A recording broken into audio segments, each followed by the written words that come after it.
Madam உங்கள் husband எப்பயில இருந்து இந்த சிலை கடத்தல் தொழில் பண்ணுறான்னு சொல்ல முடியுமா? சொல்லுங்கள் மேடம், ப்ளீஸ் மேடம். உங்கள் ஹஸ்பண்ட் சிலை கடத்தல் தொழில் பண்ணுறாருன்னு ஏற்கனவே தெரியுமா மேடம்? உங்களுக்கு தெரிஞ்சு பண்றாரா தெரியாம பண்றாரா? சொல்லுங்க மேடம், கேக்குறோம்ல.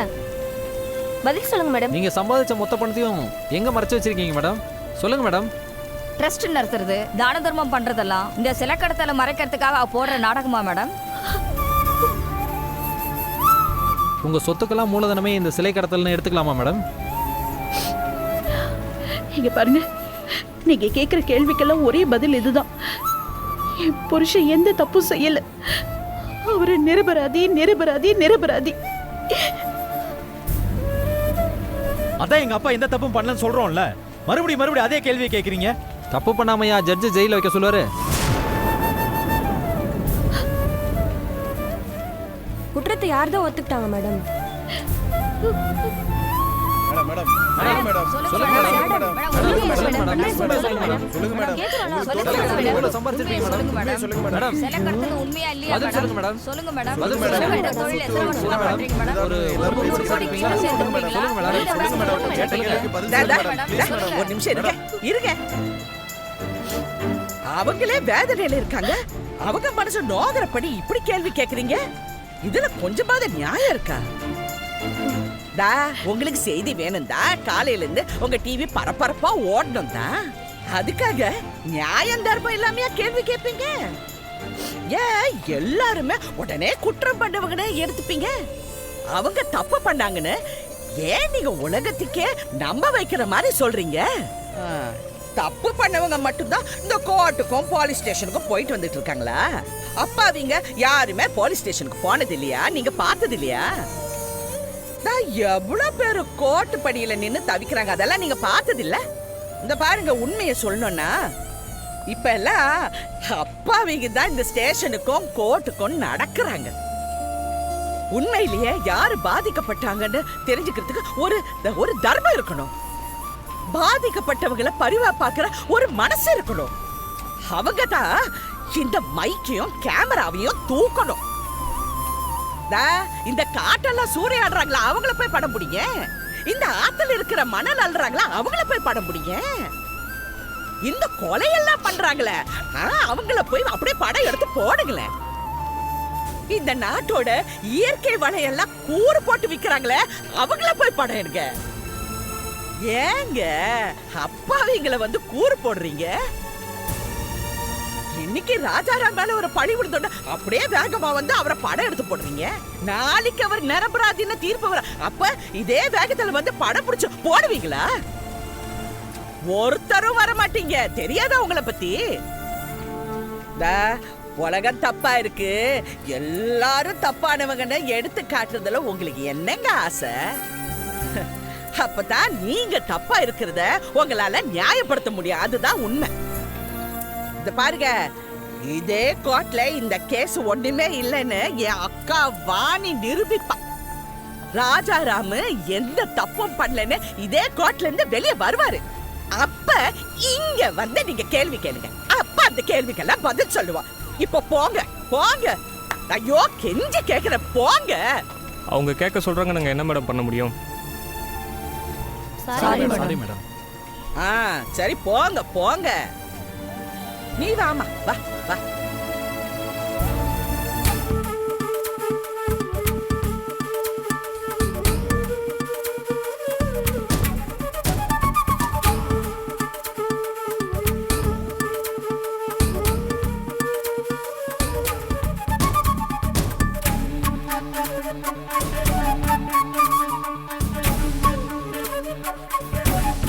சார் வாங்க சார்.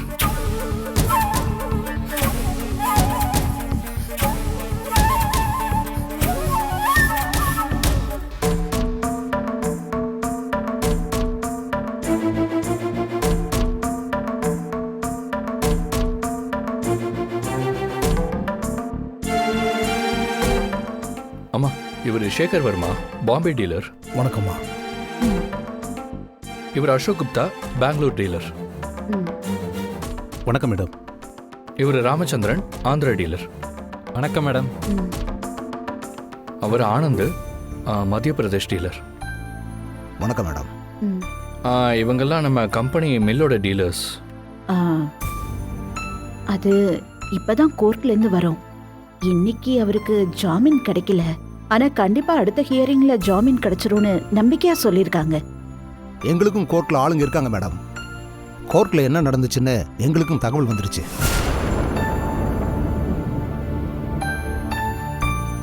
ராஜாராம் சார் ஐம்பொன் சிலைக்கு ரேட் பேசின ஆடியோவே ஆதாரமா இருக்காமே. ஐயோ இல்லங்க, அது அவரோட வாய்ஸே இல்ல. யாரோ திட்டம் போட்டு இவர் மேல பழி போடணுங்கிறதுக்காக இதெல்லாம் செஞ்சிட்டு இருக்காங்க. கண்டிப்பா இதெல்லாம் பொய்ன்னு ப்ரூவ் ஆயிடும். எங்களுக்கும் ராஜாராம் சாரை தெரியும் மேடம். அவர் ரொம்ப நேர்மையானவர் தான். நாங்களே குறுக்கு வழி சொன்னா கூட அவர் ஒத்துக்க மாட்டாரு. லஞ்சம் மாதிரியான விஷயம் கோவப்படுவாரு. அவ்வளோ நல்லவர் மேடம் அவரு. பாத்தீங்களா, உங்களுக்கே அவரை பத்தி நல்லா தெரியும். அவர் மேல இவ்ளோ நம்பிக்கை வச்சிருக்கிறதுக்கு ரொம்ப நன்றி. சரக்கு எந்த பிரச்சனையும் இல்லாம டயத்துக்கு வந்து சேர்ந்துடும் சொல்லுங்க புண்ணியமா. அது அவர் இல்லாததுனால உங்க ஸ்டாக் எல்லாம் நேரத்துக்கு வராதுன்னு நினைக்காதீங்க. கம்பெனி நல்லபடியா தான் ரன் ஆயிட்டு இருக்கு. கண்டிப்பா உங்க சரக்கெல்லாம் டைமுக்கு வந்துடும். எப்படி சொல்றதுன்னு எங்களுக்கு தெரியல மேடம். சரக்கு அனுப்பி வைக்க வேண்டாம்னு சொல்லிட்டு போக தான் வந்தோம்.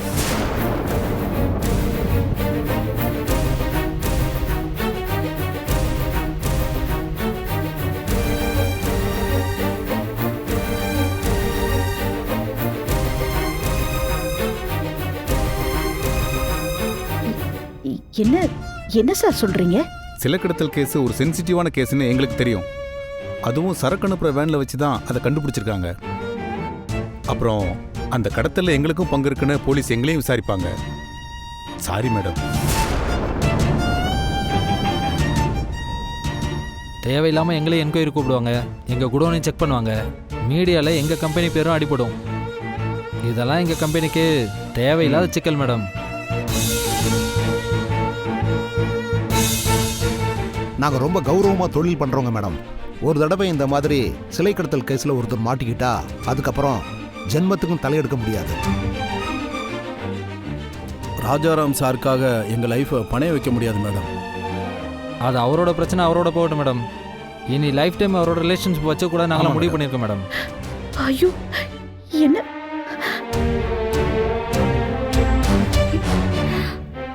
எங்க டீலர்ஷிப்பை நாங்க கேன்சல் பண்ணிக்கிறோம் மேடம். எப்படி பேசுறாங்க பாரு. தயவு செஞ்சு இனிமேல் எங்களை கான்டாக்ட் பண்ணாதீங்க.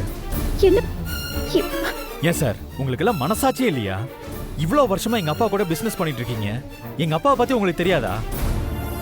இந்த மாதிரி சமயத்துல நீங்க எங்க அப்பா கூட நின்னாதான் எங்க அப்பா மேல இருக்கிற களங்கத்தை சரி பண்ண முடியும். ஆனா இப்படி கைவிட்டுட்டு போறேன்னு சொல்றீங்களே, கொஞ்சமாவது நியாயமா இருக்கா? ஃப்ரெண்ட்ஷிப் வேற, பிஸ்னஸ் வேறப்பா. இதுக்கெல்லாம் ஒரு லிமிட் இருக்கு தம்பி. அவருக்காக எங்க பிசினஸ் அழிச்சுக்க முடியாது தம்பி.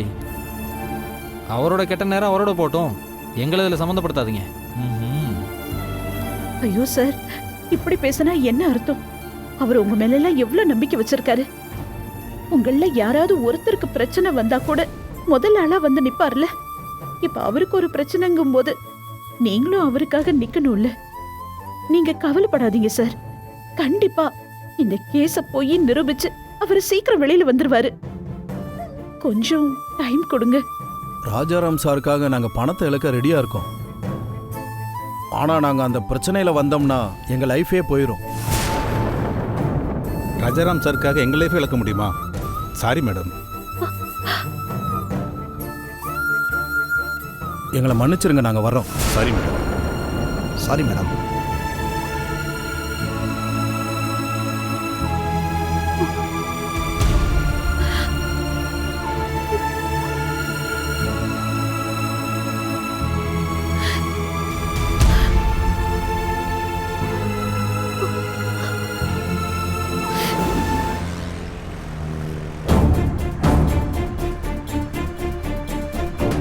செந்தில், என்னாச்சு?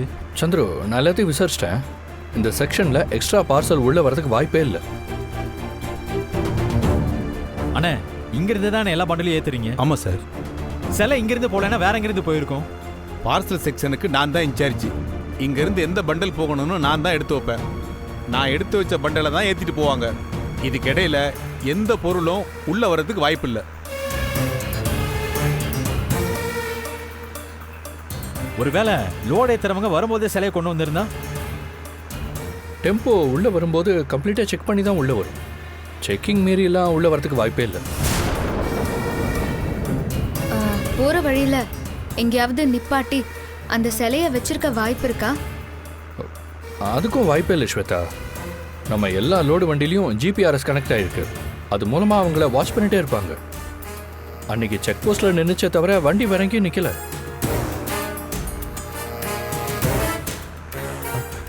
நான் கூட அந்த வண்டியில் பார்சல் ஏற்றும் போது இங்கே தான் இருந்தேன். சந்தேகப்படுற மாதிரி எதுவுமே கிடைக்கலையே. இல்லை, எனக்கு என்னவோ இந்த பார்சல் செக்ஷனில் தான் சிலை உள்ளே போயிருக்குமோன்னு தோணுது.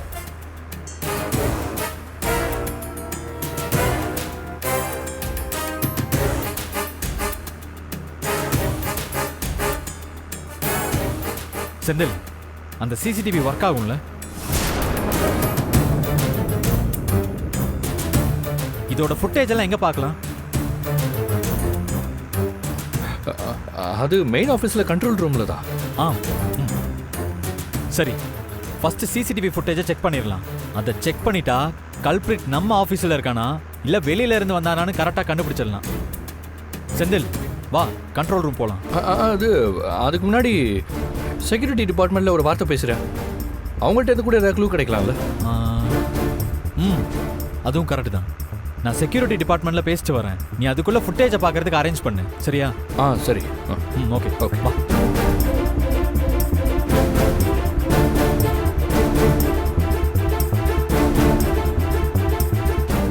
சரி, நீங்களாம் போய் வேலையை பாருங்க. சரி, வாங்கப்பா.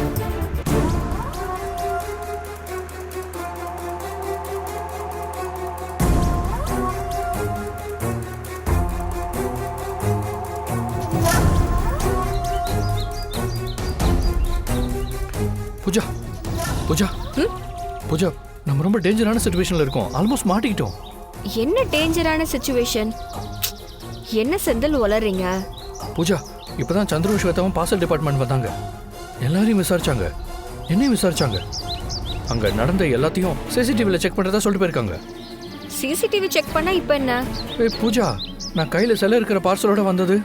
அங்க நடந்து போய் வேன்ல நான் தான் போய் மடிச்சு வச்சேன். சிசிடிவியை செக் பண்ணா நான் தான் பண்ணேன்னு தெரியாதா? சிசிடிவிலாம் ஒரு விஷயமா செந்தில்?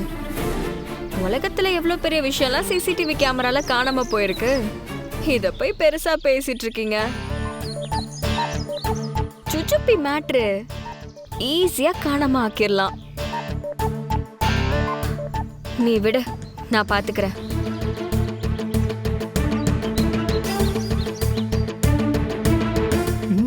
இவ்வளவு பெரிய விஷயத்தை கேஷுவலா எடுத்துக்கிறா. உண்மையிலேயே ஃபுட்டேஜ் இல்லாம ஆக்கிடுவாளா? அப்படி என்ன பண்ணுவா இவ? ஒண்ணுமே புரியலையே.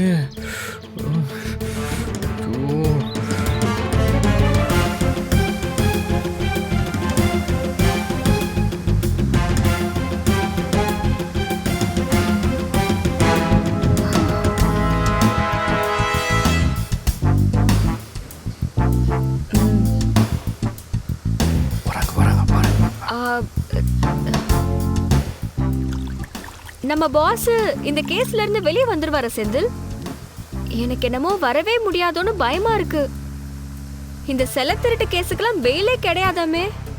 கேஸ் முடிகிற வரைக்கும் பாஸ உள்ளே வச்சிருவாங்கன்னு தான் சொல்றாங்க.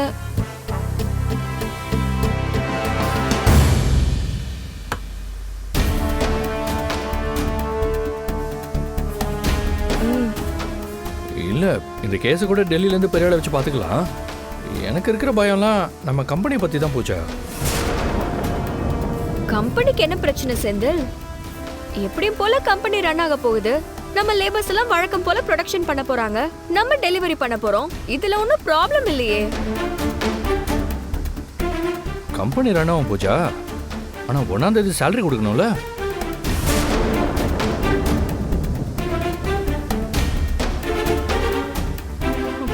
$1100 எம்ப்ளாயிஸ் மேல இருக்காங்க. அவங்களுக்குலாம் சேலரி கொடுக்க பணம் வேணாமா? ஏன் செந்தில்? பணம் தான் அக்கவுண்ட்ல இருக்குல்ல. ஐயோ பூஜா, பிரச்சனையா அதுதானே. கோர்ட்ல நம்ம கம்பெனி அக்கவுண்ட் எல்லாம் ஃப்ரீஸ் பண்ண சொல்லிட்டாங்க.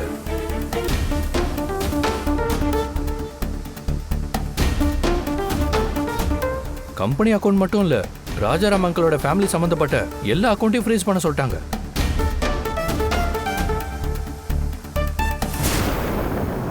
இப்ப salary கொடுக்கறதுக்கு எங்க போவாங்க? பேமெண்ட் இல்லாம லேபர்ஸ் எல்லாம் வேலை செய்வாங்களா?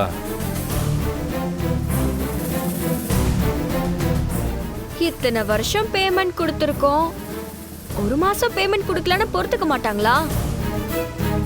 இந்த கேஸ் ஒரு மாசத்துல முடிஞ்சாதானே பூஜா? 6-7 மாசம் இழுத்துருச்சுன்னா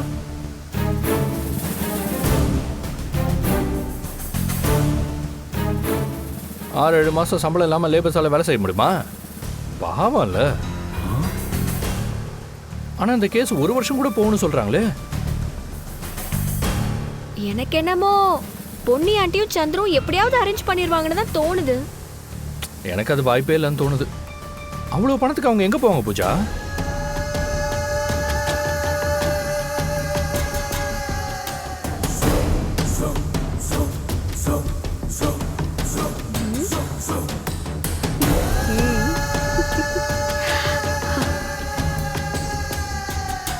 ஐயா எப்படியா என்னையா பேசிட்டு இருக்க நீ? அண்ணே ஒரு முக்கியமான செய்திண்ணே. சொல்லுங்க. செந்திலும் பூஜாவும் பேசிக்கிட்டு இருந்தாங்க. என்ன பேசிட்டு வங்கி கணக்கெல்லாம் முடக்கிட்டாங்களாம், அக்கௌண்ட் எல்லாம் ஃப்ரீஸ் பண்ணிட்டாங்களாம்.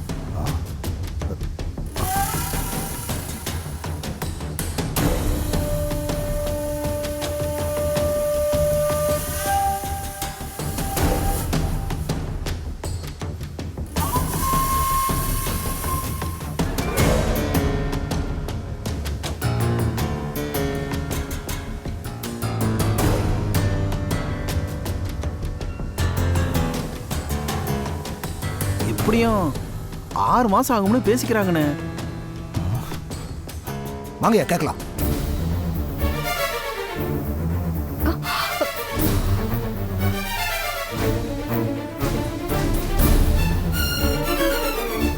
ஏமா சார் உள்ள போயிட்டாரு.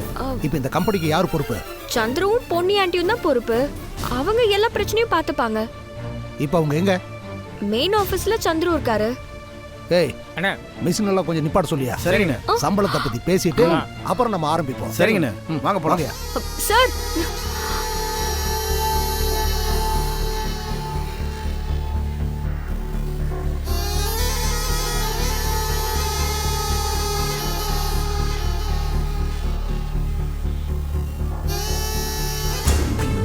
எங்க போனா?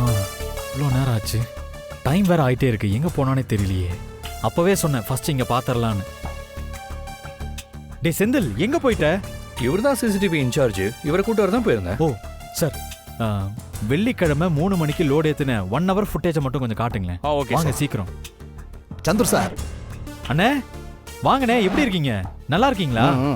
அதெல்லாம் இருக்கட்டும். உங்க அப்பா லாக்அப்ல இருக்காரு. இந்த கம்பெனிக்கு இப்ப யார் பொறுப்பு? அண்ணே நீங்க முதல்ல உட்காருங்கண்ணே, நம்ம நிதானமா உட்காந்து பேசலாம். உட்காரெல்லாம் வேண்டாம்ப்பா.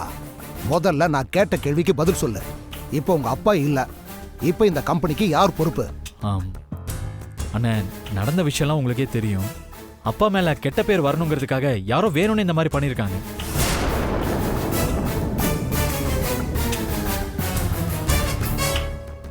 பிரச்சனை சீக்கிரமா சரியாயிடும்னு அப்பாவும் சீக்கிரம் வந்துருவாரு.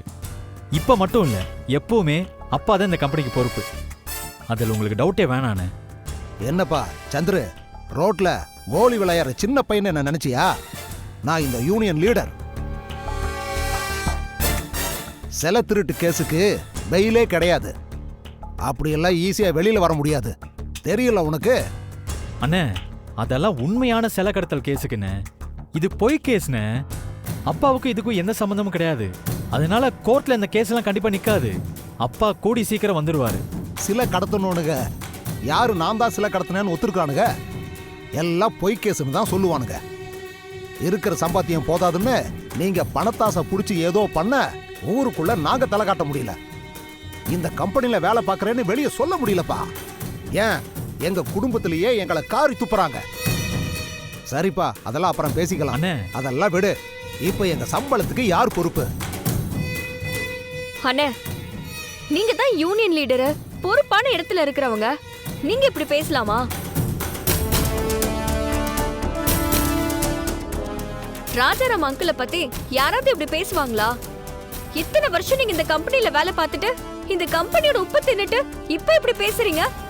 அம்மா என்னமோ உப்பு தின்னோன்ற நாங்க உழைச்சு கொடுத்த காசுல தான் நீங்களும் முதலாளியும் வாழ்றீங்க. அப்ப நீங்களும் எங்க உப்பு தானே தின்றீங்க? வார்த்தைய பார்த்து பேசுங்க.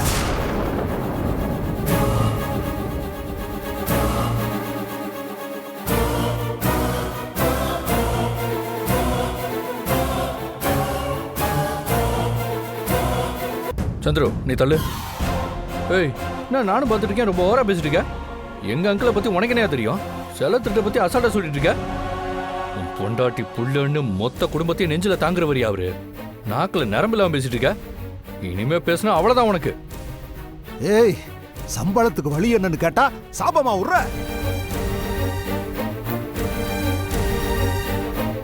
உன்ன மாதிரி முதலாளிக்கு ஜால்ரா போடுறவன் கூட இருக்கிறதுனால தான் இந்த மாதிரி எல்லாம் தப்பு நடக்குது.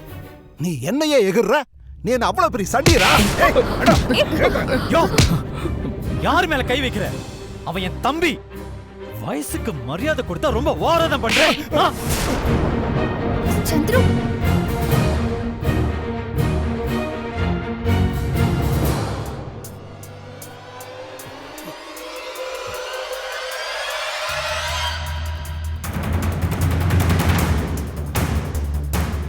ஏமலைய கை வச்சிட்டியா நீ? டேய் எல்லாத்தையும் அடிச்சு நொறுக்குங்கடா, நொறுக்குங்கடா. சொன்னா கேளுங்கடா. டேய் சொன்னா கேளுங்கடா. ஐயோ டேய்